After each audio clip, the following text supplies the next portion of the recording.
welcome back to the All Hazards Prepper Show, your go-to spot for all your disaster prep information and how to survive wild SHTF scenarios. Plus, we'll chat about the chaos of the world, throw in weather updates, and cover any topics the All Hazards Prepper has in his head this week. Don't forget to hit that subscribe button on your favorite podcast platform and join us on social media. Now, let's welcome your fearless leader and the brains behind the All Hazards Prepper, Blake.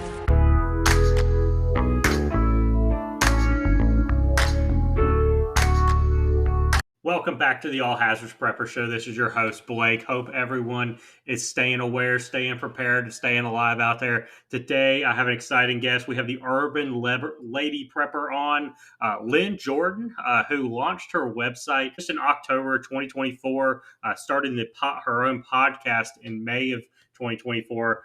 She is motivated to start the Urban Lady Prepper when she noticed that there was a lack of preparedness. Podcast and videos that few address preparedness for single moms and single women. A twice widowed lady, originally from New York, now living in Atlanta. Lynn has lived in apartments and two smaller houses, and her experience as a prepper with limited space shows that it can be done. She wants to share her knowledge with others. Her practical approach to emergency preparedness brings a fresh take on preparing for those who are just starting out or those who want to start further along on their prepping journey.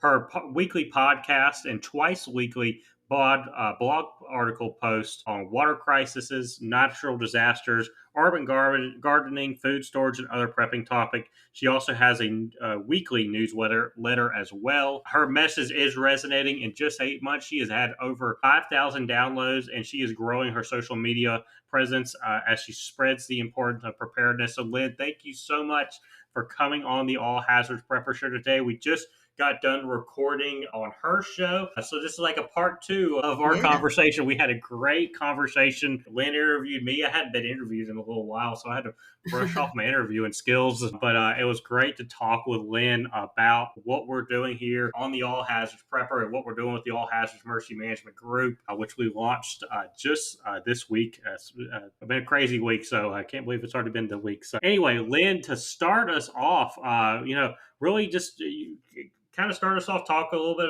more about yourself, I guess, if you want to, and talk about what you focus on. I think you have a unique focus on not only living in smaller houses, apartments, but also for the single moms out there, families and stuff like that. Talk about your role with those types of audiences. Yeah, and thanks for having me on the All Hazards Prepper Show. Great show. I've really been loving the guests that you have on there. It just inspired me to get more people on the show and have more interviews. So I'm glad to have you on an upcoming episode. I appreciate your time. But for the folks out there, yes, I'm the Urban Lady Prepper. And I did start, the website came first with the blogs, which told a little bit about my experience and my background. 2020, pretty much when everyone else was on lockdown, thankfully, we all still had the internet. And while I was watching the different prepper videos, I just saw that there was a lot of folks who were very knowledgeable, but that particular niche of single moms and like solo women who live in urban areas just wasn't being addressed. And I felt that that was an area that I could speak to as someone who was a solo woman and knowing the daughter of a single mom and all the single moms out there. And we just didn't seem to be as prepared as we should be, especially if we had little ones that we had to look after. And I just felt that it was a space that I had something to offer. So between the podcast and the blogs, I just try to cover the spectrum of what we would run into and the situations that we can run into and how we can be better prepared without spending a whole lot of money and without needing a whole lot of space, and that you can do it.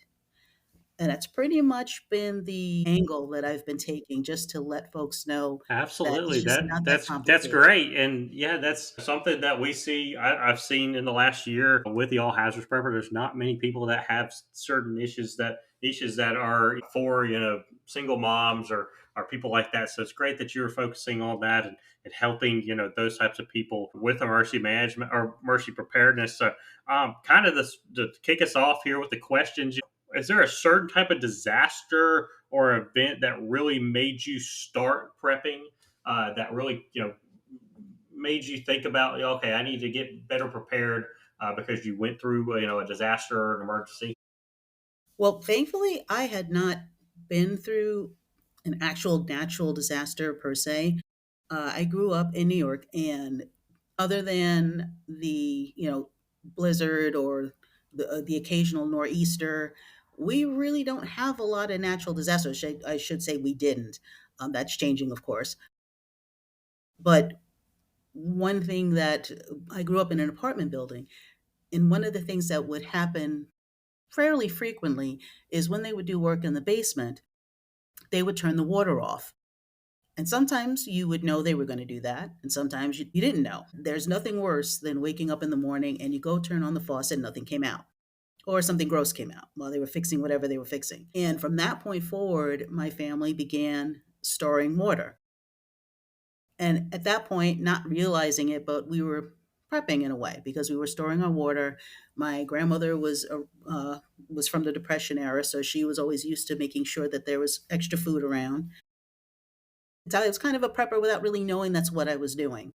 And then after I moved out, I got married, and my first husband passed away. He was an army guy, and he was the one that was always kind of prepared for everything. He had the pen, he had the flashlight, he was that guy. And when I ended up moving out on my own, I realized that this was my opportunity, that I could actually be more prepared than I'd ever been because now I had the space to do it. And that's kind of what it was. So it wasn't a disaster per se, but it was just knowing how important water was. And then once I moved there, I caught a documentary that was called Pump Dry: The Global Crisis of Vanishing Groundwater. And you can actually, it's still on YouTube as far as I know, and you can watch it. It's about an hour or so. And as much as I knew water was important, I was alarmed at just how bad our water crisis is. And we've become so spoiled to just walking over to a faucet and turning water on. It just made me realize just what a finite resource it was. And from Absolutely. there, that was kind of a stepping stone into, okay, well, what else am I not aware of? What else am I not ready for? And of course, moving south, because I moved from New York to Georgia, it was a whole different environment. There was floods here, there's tornadoes here, there's these different natural disasters that I didn't have in New York. And actually, I think, well, a year before I moved here for good, I was visiting my father. There was an earthquake. I never experienced an earthquake. So I went from a place that was pretty non exciting as far as natural disasters to a place that had a bunch of them. And it made me think about what else am I not prepared for. So that was my springboard. Great, yeah, that's and a lot of people, even growing up, do these little things like you were saying, just storing up water, and don't realize that they're actually preppers, or prepping for something. So there's a lot of different. I've heard a lot of people over the last year talking with different individuals. They do these little things, and I'm like, well, that's prepping. Hmm. That's emergency preparedness, and they never really put a label to it, but that's what it is. A lot of people. We were just talking about this earlier. A lot of people have the image of a prepper as someone from the Doomsday Prepper show, or someone that's in a bunker with a bunch of canned food and ammunition and guns and stuff, and that's unfortunately not what it is. It's very different than that. That's a great great story there with that. And water is a definitely a finite resource, and something that a lot of people don't realize how easy it is to lose water in a community until you've lost it, Hmm. Oh and yeah. then realize how important and how much you use it. You And use it people more just, than power. So yeah, yes, yeah. yeah. When I had a situation where I had a burst pipe in my house and I was out, and I talked briefly about this with you before, I was a week without water. And as much as I did to protect, and the whole, yes, protect your pipes. I did all of the preparedness stuff, but I moved into a old house that had a whole bunch going on. There was only so much I can do, and I ended up having a burst pipe. And of course, it was a cold snap down in Georgia. What we're not used to that either, but it was very cold. I mean, even by my standards as a nor'easter person, I'm like, yeah, this is cold. I can't even front. This is cold. And so a lot of people had burst pipes because this kind of cold is not something that was they're used to in this area. So he's like, "Yeah, I can't get to you for a week." And I'm like, "Oh, Wow. okay." But I was prepared because I had plenty of water, I had other resources, but there I had electricity. And I think I even put in the blog that given the choice, I would rather be without electricity than to be without the water. Yeah, you just And just don't to, realize it, how much you use it, and what how more critical it is than power. So yeah, yeah, absolutely. we're just used to just turning things on and having them be Yeah, there. yeah, And one statistic that I like to tell people when they think that, oh, there's plenty of water, and like, yeah, that expression, water, water everywhere and not enough to drink, is very true. Only 1% of the Earth's water is usable by us, and we use it for everything. So, exactly. Yes, yeah. Yeah, but yeah, there is a again, that was kind lot of of my water, but springboard. it's how much that's available and how That's clean it is, usable for and us. what exactly. So talking about again back onto disasters, is as a prepper, what is that one type of disaster that really keeps you up at night, and why? It's really a crapshoot because, and actually, when I did one of the earlier blogs that I did was Doomsday Prep 101, a look at common prepping scenarios, because I wanted to put out to this audience that are maybe just trying to get beyond the Doomsday Preppers show and just to get more grounded as far as what's typical, and but also why do people prep? What were they disasters are they so worried about? In that blog, I actually wrote, which one am I concerned about, or which one do I think is going to happen? And I wrote, I would rather be the bookie than the better because I have no idea. There isn't one in particular. And, again, since I moved to Georgia, with all these different disasters that can happen here, it could be anything. And where I'm at, the power goes out a lot. We've we had Georgia was actually pretty dry for a while, and they were on the verge. Okay, are they going to start restricting our water because we were really kind of drying out? Then we got deluge with water, and places were flooding because either the ground was too dry, or it finally did rain and everything was oversaturated and trees were falling, and then a tornado happened that wasn't far. So it was just kind of all the disasters kind of coming together. And then you add hurricane force winds. Even though we're well inland, we were still getting a lot of those the damaging winds and all of that. It's going back to a conversation we had before about regardless of the disaster, you're always going to need the same stuff. I just sort of use that as the basis of my preparedness because it's true. You're gonna need water, you're gonna need food, you're gonna need a power source, and I just had to keep it general because it just could be anything at this point. It really could just be anything, and I'd rather just not put all of my eggs in one basket looking for this one particular event, and then something else happens completely different. Yeah, like you just said, there's many, if not all, prepping resources can be used interchangeably. Supply, water supply, power supply type stuff. There's so many they can span across so many different types of disasters. So if you can, Yeah, get some, if not all, of that checked off, then you really are you're better prepared than most, if not all, Americans, because there are yeah, so many Americans out there that are just ill prepared for just small little things, let alone big disasters that occur quite frequently nowadays. We are seeing disasters occur more frequently, and they're having more impact not only economically but socially and as that as well. So definitely yeah. a great point there. Yeah, and again, just speaking with folks, and we touched on this in the when I was interviewing you, that you speak to people and you mention preparedness, and you're surprised at how unprepared they are from a very basic level. I was actually on another podcast, and a very nice lady. She has a young child, and she's single, and she mentioned that it was not something she thought that much about, and it's something she knew she had to do, but it's a question of where do you start. I have to remind folks that having a flashlight, and having a couple of bottles of water and a couple of cans of beans, that's not going to cut it because you don't know what's going to happen, and you don't want to go into that junk drawer and fish out that flashlight and find out that it doesn't work, or that the battery acid has oozed all over the place. You can do a little bit better than that. You don't have to go crazy, but you can do a little bit better than that. You can't. A lot of people say, "Well, I have this and I have that." But what was the last time you checked on it? When was the last time you Hmm. used it? Do When you was know the where it's last at? time? Yeah, you know where it's at. You know how to use it.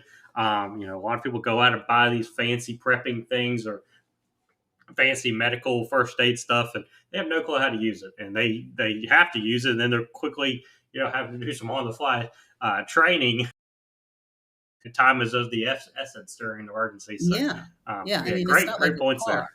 It's Yeah, not like a car. I mean, I'm one of those.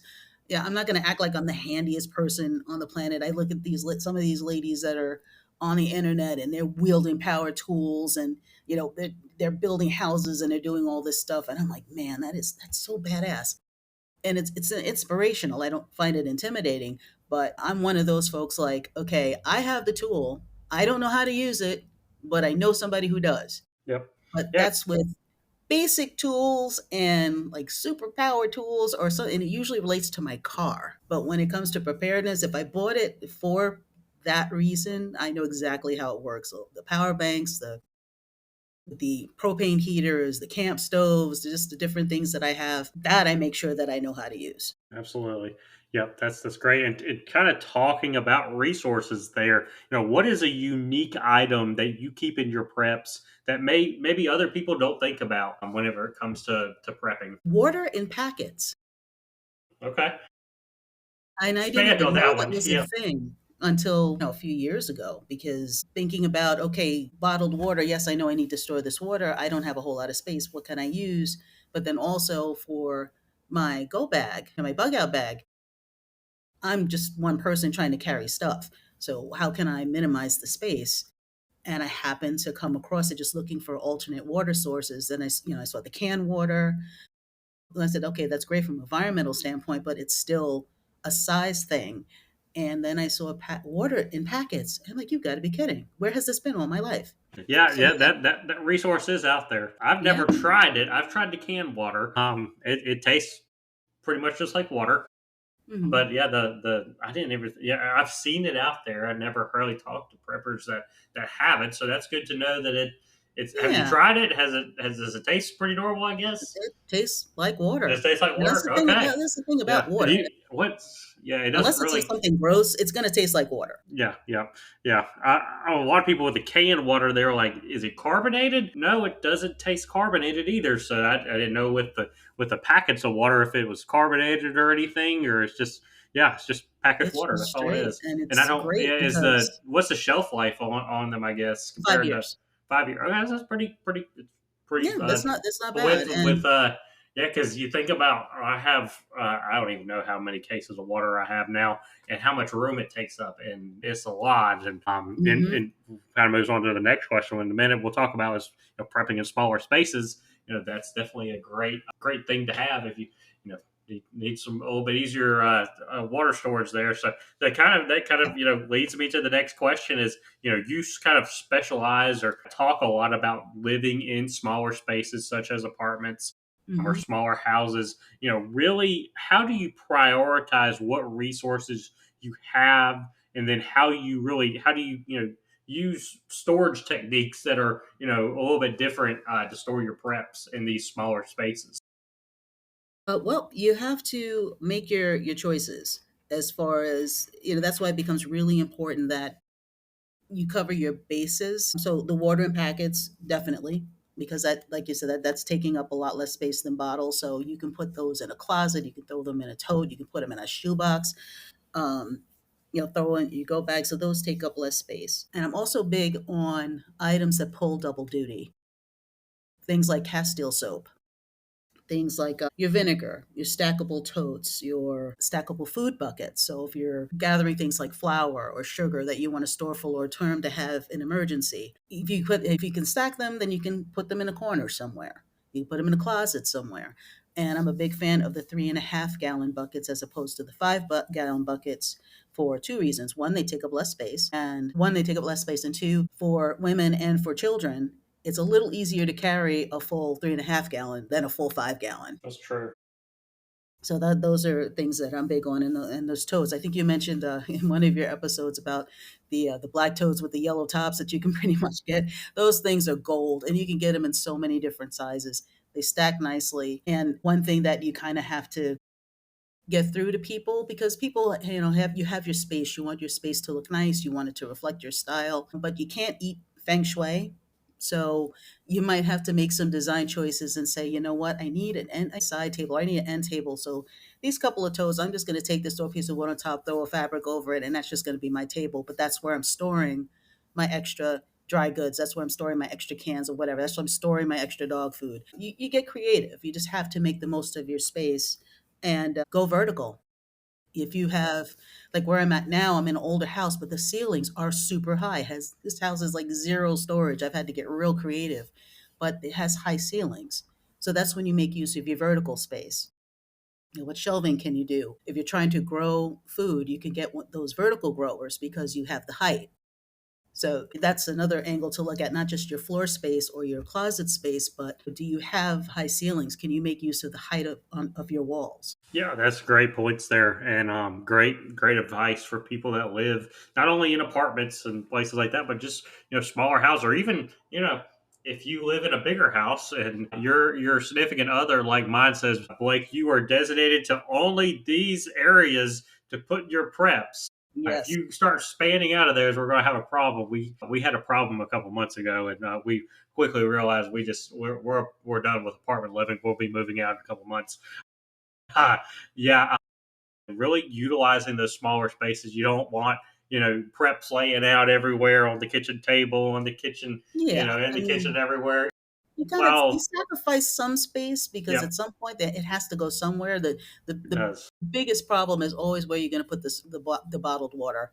Yes, the There's the just no water place and to the put food that. takes up the most space in my point of view, and then a great example is I keep some of my canned food on a this thing I bought on Amazon that goes on the back of the door. It's like a back of the door storage thing, and Yeah. it came with these cheap hangers that go over the door. Well, I started putting more and more and more canned food over the last year, really 2 years since we lived in this apartment. And I came in there a few weeks ago to open up the door, and well, those hangers have given up, Ugh. and now it's figuring out how to store that until we can move, and But really yeah, utilizing, but you again get creative utilizing though. the spaces. I was utilizing the back of the door space Hmm. for that. Just gotta take in the weight comparison there, but yeah, Right. that's definitely great. And the Talking other about thing is smaller too, there. before I forget, because I forget to mention this a couple of times, is think about where there's a dead space. You know, like on top of your refrigerator, under your sink, under your bed. You know, if you have a high bed where there's room and it doesn't get too hot under there, what can you store under there? When I was in the apartment, I was talking about where they would turn the water off. We would clean out. Back then, we had a serious soda habit back then, and we always had the 2-liter bottles. So we would clean the bottles up. We would fill them with clean water, and we put them on top of the fridge, or we'd stick them under the sink. Because I'm sure under your sink somewhere you don't have that many cleaning items. You just don't, or you just make space so that it's under there. Which goes back to, if you have products that are pulling double and triple duty, you don't need as much stuff. For example, the Castile soap, I use that for everything. I could use that in my laundry. You can use that for body wash, for shampoo. You could put it for your hand wash, wash your dishes with it. So you've just replaced 3 or 4 items. So not only are you saving money, you're saving space. Yeah. Excuse me. Yes. I mean, if you can definitely look at using other products that can, use for multiple things, that's definitely a great benefit. Again, talking about the smaller spaces, how does that make it different going through, maybe a disaster, a hurricane, a storm, winter storm, anything of that nature? How does that look a little bit different in the smaller spaces, rather if you're in a house or something like that? I think it's more about the area than where you live. I think it only gets hairy if you live in an apartment, because then you're dealing with, am I going to get in this elevator? Is this the kind of situation where I want to be in an elevator? And then you have to take the stairs. Where I grew up, I was on the 16th floor. So if you had to book it down 16 flights, is that desirable? But no, but it's a long way to go down. And if you're not in the best shape, then, it's going to be rough. Even worse, trying to go up the stairs when the elevator didn't work, which is why, having some sort of gauge of your physicality is important. But other than being in an apartment or, like a short stack apartment where you're only dealing with a couple of floors. I think it's just really the area you're in. It's like how urban is it? How rural is it? If you're in a more urban area, if you're someplace where flooding is an issue, how do you get out? Obviously, you're going to have more traffic. You're going to have more arteries that are going to get plugged up. How do you get out of there? Is there public transportation? Are you relying on that public transportation?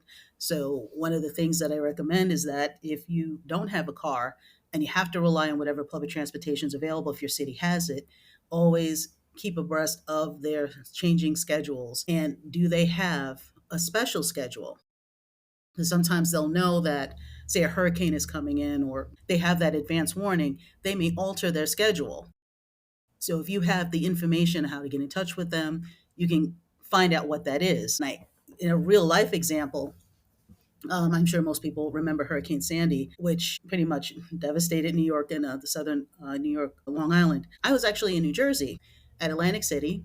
And as you know, if you're in Atlantic City and you're in a casino hanging out, they don't have clocks and they don't have radios. When I was going down there, I had heard, okay, this hurricane's coming and it's going to hit the New York, New Jersey area, and they weren't as serious as it was. They weren't putting this information out, so I had to kind of keep track of things, on my phone, or try to sneak in where maybe I could see a TV or something. And it's like, man, this is going to be bad. I got to get out of here. And because they had kind of predicted it before I was on the way down there, and I'm like, well, let me just find out where the nearest train station, nearest bus station is in, because that's how I came in. Let me find out if they've made any changes. And long story short, I got out of there. I literally got the last ticket to the last bus leaving Atlantic City going into New York. And had I not thought ahead of it, thought ahead of what I would do, I might not have been able to get out of there. And since I didn't live there, I really didn't have any place to go. They shut down the casinos. Hmm. Yeah, that's So that's being crazy. aware of, if you don't have a car, if you're in a heavily congested area, you have to just know what are your best routes to get out of there and plan in that way. And if you're relying on public transportation, if you're relying on an area where even in a more rural community where maybe there's one road in and one road out, you have to figure out, how am I going to navigate this in a situation? Do I need to be more weather aware and then make that decision earlier? Do I need to get out as soon as they say, yeah, this is probably going to happen, and commit to that decision?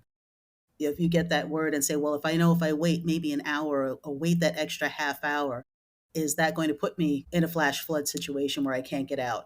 So, you have to just commit to that plan once you make that decision. If you know that your area is prone to certain things and you might get stuck there. Yeah, that's definitely good. Is making knowing when to make the decision and making it based on reliable weather forecast or facts or whatever. Definitely good points there. That's definitely great. Yeah, and just Something else commit, because I think a lot of people, sometimes hesitate. they do. And Yes. one of the things I just try to tell folks, and too many people get reliant on what happened before, especially when it comes to something like hurricanes. Oh, it's never been that bad. Oh, they always blow it out of proportion. It's never that bad. They don't treat each disaster as its own entity. And I think a lot of people end up getting caught out there that shouldn't have been. My phrase on hurricanes and really any natural disaster is it only takes one. It only takes that one disaster. It only takes that one hurricane, that one event to make life turn upside down, which is definitely difficult and it's hard to prepare for, hard to plan for. But if you prepare and plan for each one like it is that one, then you'll be way better off in the Yeah, long and run. what's harmed by it? If you Exactly. decide, because there's, again, coming from New York, I mean, Sandy was devastating for us because, again, we're just not used to that kind of weather. We just didn't get it. Again, except for the occasional blizzard or nor'easter, or maybe, we'll have some rough, water on the coast or whatever due to a storm that's hitting somewhere else. But to have something like Sandy hit, people just did the whole, nah, I'm just going to ride it out. Nothing that serious happens here. And I personally know too many people that had to be fished out, that had to be rescued out of their houses because they wouldn't leave. They just did not take it seriously enough. And then, of course, there's the aftermath where nobody had stored any food and nobody stored any water.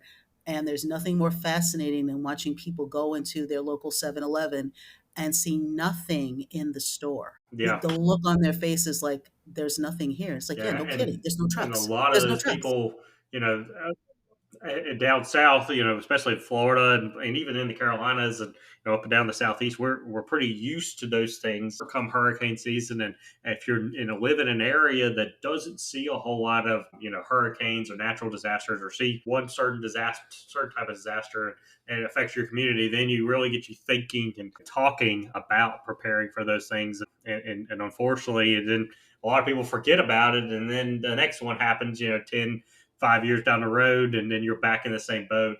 So you got to keep Yeah, up with that because people, preparedness. it's one thing to know that you're gonna have property damage or you might lose your house or something like that, or, like, "Oh, they might break into my house and steal my stuff." It's like, dude, your house has been flooded. There's nothing of value left. Yeah, yeah, Worry about your life, worry about your pets, worry about, your elderly parents, get out of there. And again, make that commitment. If you see something's coming and you say, you know what, I think we got 3 days. Gives us a chance to get our stuff together. If you're a prepper, get your preps together, make plans to get it out of there so you don't lose them, and book that hotel. If you don't have a car, book that ride out of there. Do it before it's too late or everyone else figures out that they have to do it. And if you say, yes, I'm going to act now, just do it. Again, go with that gut instinct. If something's telling you, you know what, let me just get out of here. Let me just go ahead and get that hotel a couple of towns away that's out of the danger zone. And if it ends up not being that bad, so what? yeah, At least you got out of there. yeah. At least you made the decision. So yeah, great Hmm. points there. Kind of wrapping up. We're kind of in. I guess we're kind of in the new year now. We're kind of mid-February. I guess I can stop asking this question, but I'll stop. I'll stop with you. What are some prep projects that you are kind of working on this year? What are some things maybe you saw last year, looking at the hazards or the disasters occurring, that makes you say, okay, this is what I need to work on this year? What are some of the projects or plans, or things you're going to work on in 2025? Well, I kind of have a unique situation right now because as long as I've been in Georgia, I've been down here for a few years. I'm actually moving back to New York for family things, and it upended my whole gardening situation because I'm used to starting things from seeds and starting my sprouts, and I have everything set up and getting my planting beds all ready to go, and just the usual all gardening things that people do. And I really can't do that. And my mom is really not a prepper. She's kind of like your wife, like, yeah, okay, preparedness, great, okay, fine. Yeah, so she tolerates it, but yeah, I got her to store some extra water and I get her to have some extra things, and she got herself a generator. She's like, "I don't know how to use it." I'm like, "Okay, we'll We'll figure it figure it out." out when I get up there. Yeah, we're Yeah, gonna have this figured out. Wow. Yeah. we'll Yeah, that figure it out. definitely changes some things, and I guess you gotta, kind of adapt to a new way of living, I guess. And Yeah, I mean, yeah, it's been a while since I've been there. I mean, there's reasons why I left, but I do miss it, and I'll be back with my family and friends again. Because right now I'm pretty isolated from everyone. But I really couldn't focus on anything else between dealing with the whole family thing and also planning to move again. Is not fun. Moving sucks. There's just no nice way of yes, putting it. And so it's just kind of put me in a position where I really can't do much of a prep or anything, and I really can't stockpile anymore because then I have to bring it.